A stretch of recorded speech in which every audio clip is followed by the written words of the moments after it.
जय जोहार संगवारी हो। छत्तीसगढ़ के नंबर 1 यूट्यूब चैनल में जम्मू झन के स्वागत है। मैं राजेश महंत समाचार के शुरुआत करबो आज के प्रमुख समाचार। डिजिटल पंचायत बेलादुला में सुचारू और शांतिपूर्ण रूप ले होते मतदान। प्रत्याशी मन के भाग्य मत पेटी में बंद।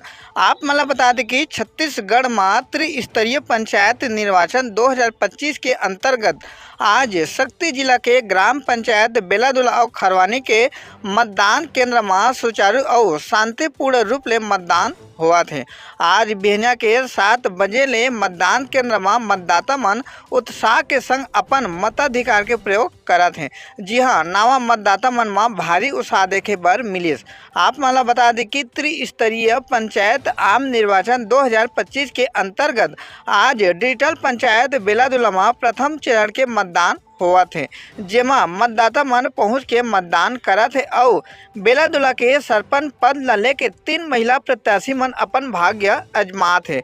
अब देखना हो ही कि आखिर बेलादुला के महिला सरपंच पद की जिम्मेदारी आखिर बेलादुला के मतदाता मन कौन ला सौंपी। आज देर रात शाम तक चुनाव नतीजा आए के बाद ले पता चल पाही। सीजी पंचायत न्यूज ले राम कुमार मनहर की रिपोर्ट।